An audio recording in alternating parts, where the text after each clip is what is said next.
So it's been about a year since I talked about Destiny.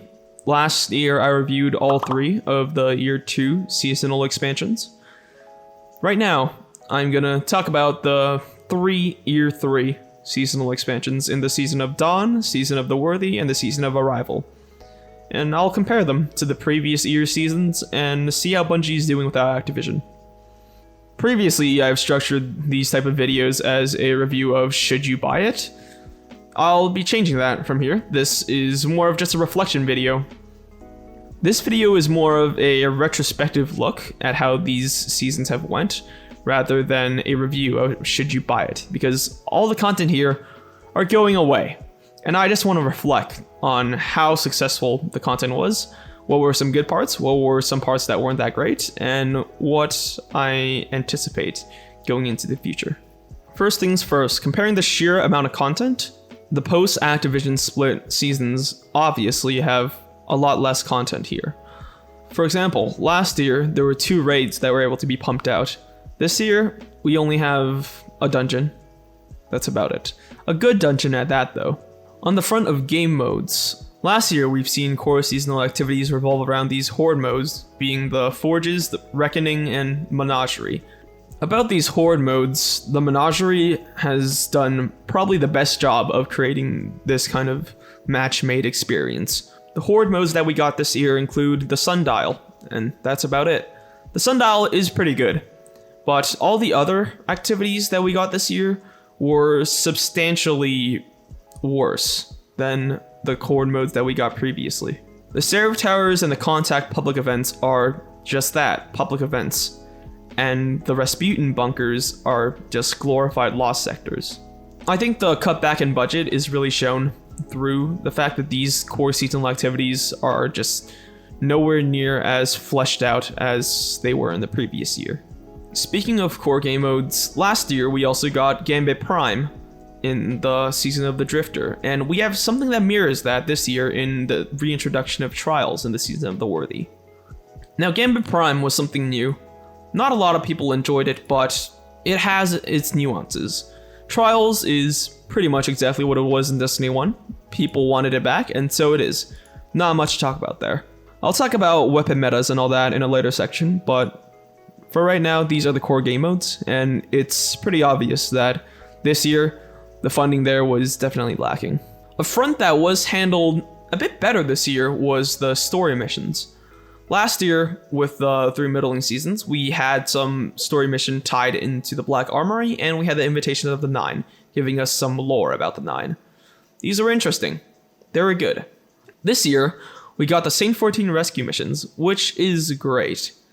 They paid off a long-lasting thread in the Destiny story, and in a very satisfying way. The missions are done very well, and Saint 14's character reintroduction is definitely one of the highlights of this year. The other story missions include the Fellwinter's Lie mission, which it was bugged at the time, but the mission itself was pretty cool and definitely says a lot about the current state of the world in Destiny. And finally, the interference missions kind of serve as a teaser to what's to come, and they do that very well. I really like these story missions that progress the current story of Destiny. Last year, we had a lot of seasons that didn't really tie into much. They were kind of just there. Nothing was being built to. They were individual side stories, which in some cases worked really great. I really love the Black Armory story. But in some cases, like the Season of the Drifter, I felt like there wasn't much going on, really. And the lore that season was great, but it was a lot of backstory. There wasn't this feeling of moving forward, this feeling of motion that these 3 seasons have brought about. On the front of the exotic quests, there are less of them, but the quality of them has kind of remained the same. Destiny exotic quests nowadays are not that great, and maybe that's a gripe that I need to talk about another time, but they're just glorified bounties to get a weapon. However, last year's Last Word glorified last mission and the Thorn Strike was something, and we didn't really have much of that this year. Finally, let's talk about the actual loot and how they affected the game this year compared to last year. Last year, we got 17 exotics. This year, we got 15. It's a bit of a downgrade, but it's not that bad, and quality over quantity, eh? Out of the exotics that were introduced in these 3 seasons, some of them definitely made an impact. Witherhoard's introduction was really good. This weapon is great and has killed bosses in literally less than a second. It's definitely shifted the meta, and it's a quality introduction into the arsenal of exotic. Bastion has seen its appeal in some places, notably in some PvP crowds because of its outrageous damage, and it is also a worthy introduction. The Ruinous Effigy is probably one of the most creative exotics and unique exotics in the game. And personally, I have so much fun playing with this, honestly. This is one of my favorite exotics, so yeah, I would definitely say the quality of this year is up there. Puzzles and secrets and all of that has always been a part of Destiny, and last year we got the Niobe Labs as a puzzle, and we got 0 Hour and the Other Side mission. Well, the Other Side is quote-unquote a secret mission, but 0 Hour, that was great. Yeah, these secret missions and puzzles, they make up a really core part of Destiny. This year, we had the Corridors of Time, which was a real community effort. Something that I haven't seen since the Outbreak Prime from Destiny 1. Of just the community coming together, figuring out, piecing together a map, and figuring out this giant puzzle. The reward out of then was a little bit disappointing, being only Bastion, just released early. But the entire experience was, well, breathtaking. The only gripe I have about this is that on an individual level, I guess it's just kind of cool to see, but you don't really get to do much. It just happens, but nevertheless, cool stuff. The crashing of the Almighty was cool. It was immersive, it pulled you in, it made it feel like that you were actually working towards something. It was a cool thing. Bungie can definitely keep tinkering with these, but for a first go at one of these live cataclysmic events, it was cool. Finally, let's talk about gameplay aspects apart from exotics. Last year, we had 3 seasons worth of pinnacle weapons. This year, we have 1 season worth of pinnacle weapons, but we also have the Martyr's Retribution, Felwinter's Lie, the Fallen Guillotine, and the Temptation's Hook. These are legendary weapons that are unique enough to be pinnacle weapons. They introduce new archetypes, and I always love new archetypes. Another cool thing that was introduced in these 3 seasons were the Charge of Light mods and the War Mindcell mods.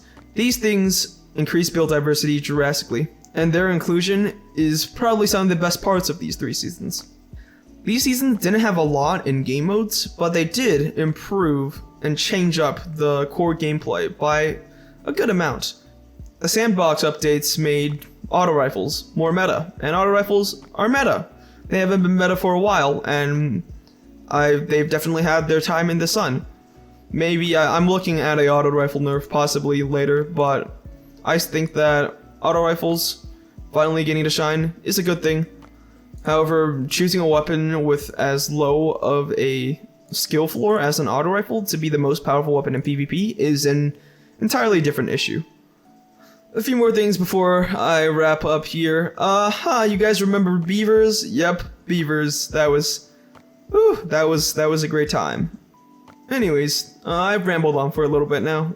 What do I think about these past 3 seasons? They're okay. They're fine filler content. I think they serve about the same purpose as the 3 seasons last year has. And I'm looking forward to what Beyond Light has to hold. Hopefully, it's good. I am keeping my hype in control. Going forward with the Stasis subclass, all that, super interesting stuff.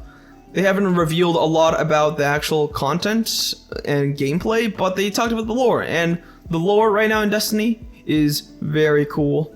It is in a wonderful place, as it kind of always has been, but the recent lore has just been more relevant to the current events in the game, and that's wonderful to see all this come together, all this crescendo. It's one of the reasons I play Destiny. It's for the world. But yeah, those are my thoughts on these 3 seasons without Activision. I'll see you guys when Beyond Light hits.